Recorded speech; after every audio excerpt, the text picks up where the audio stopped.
పాత కక్షలతో మద్యంలో విషం కలిపి ఓ వ్యక్తి ప్రాణాలు తీయాలనుకున్న ముగ్గురిని అరెస్ట్ చేసి రిమాండ్ కు తరలించినట్లు Gajwel rural CI Mahender Reddy SI చంద్రమోహన్లు తెలిపారు. జగదేవ్పూర్ మండలంలోని తిమ్మాపూర్ గ్రామంలో జరిగిన ఘటనపై శుక్రవారం పోలీస్ స్టేషన్లో మీడియా సమావేశం ఏర్పాటు చేశారు. తిమ్మాపూర్ గ్రామానికి చెందిన నీరుగంటి నరసింహులు గరిదాస్ గోపికి వ్యవసాయ పొలానికి వెళ్లే బాట విషయంలో పంచాయతీ నడుస్తోంది. నీలగంటి నరసింహులను చంపితేనే తన పొలం వద్దకు బాట సాఫీగా ఉంటుందని గోషి స్నేహితులతో కలిసి 2 నెలలుగా పథకం వేశాడు. పథకం ప్రకారం స్నేహితులతో కలిసి గత నెల 18న గజ్వేల్ వైన్స్ దుకాణంలో మద్యం తీసుకున్నారు.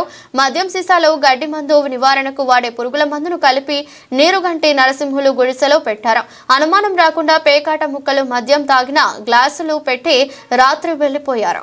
తాగిన వారికి ఆరోగ్యం క్షీణించడంతో గజ్వేల్ ప్రైవేట్ ఆసుపత్రికి వెళ్ళగా అక్కడ డాక్టర్ పరీక్షించి మద్యంలో పాయిజన్ కలిసిందని చెప్పడంతో తేదీ 26/12/24 రోజున కనకయ్య కొడుకు ప్రవీణ్ దరఖాస్తు ఇచ్చింది.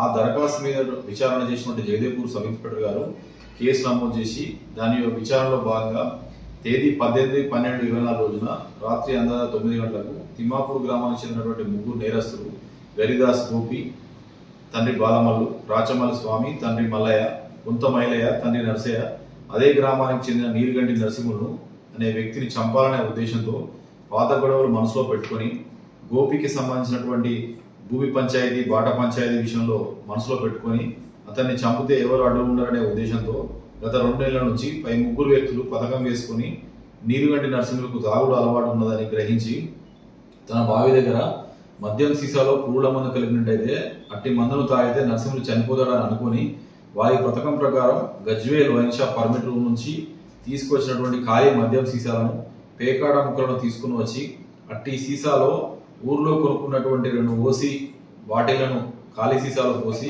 గతంలో గోపి తన పొలం గట్ల కోసం తెచ్చినటువంటి గడ్డి మందును ఆ మందులో కలిపి నీరుగంటి నరసింహుల యొక్క గుడిసెలో పేకాట ఆడి మద్యం తాగి అందులో కొంత మద్యం వదిలివేసి వెళ్ళినట్టుగా చిత్రీకరించి వెళ్ళిపోయినారు. దీన్ని చూసినటువంటి ఈ నీరుగంటి ఐలయ్య, నీరుగంటి విఘ్నేష్, వెండే కనకయ్య వీళ్ళందరూ కూడా ఆ మందును నిజమైన మద్యం అనుకుని తాగడం జరిగింది. దీని వలన వీళ్ళందరూ అనారోగ్యం పాలై హాస్పిటల్కు వెళ్ళడం జరిగింది. వీళ్ళు హాస్పిటల్లో ప్రజెంట్ చికిత్స పొందుతున్నారు. ఈ విషయం తెలుసుకున్నటువంటి నిందితులు ఊర్లో నుండి పరారై యాదగిరిగుట్ట సత్రంలో తలదార్చుకున్నారు. ఈ విషయం వీరు పారిపోయిన విషయం పోలీసు వారు గ్రహించి వారిని అదుపులోకి తీసుకొని విచారించగా ఇట్టి నేరాన్ని వారు ఒప్పుకోవడం జరిగింది. ఒప్పుకున్న తర్వాత వారిని అరెస్ట్ చేయడం జరిగింది. అరెస్ట్లో భాగంగా వాళ్ళ దగ్గర నుంచి ఒక బైక్, అదేవిధంగా ఒక ఆటో, అదేవిధంగా 3 మొబైల్ ఫోన్స్ సీజ్ చేయడం జరిగింది. ఇటు కేసు దర్యాప్తులో నిందితులను గుర్తించడంలో పాల్గొనడం జగదేవ్పూర్ సబ్ ఇన్స్పెక్టర్ గారిని, అదేవిధంగా ఇతర పోలీస్ సిబ్బందిని కూడా అభినందించడం జరుగుతుంది.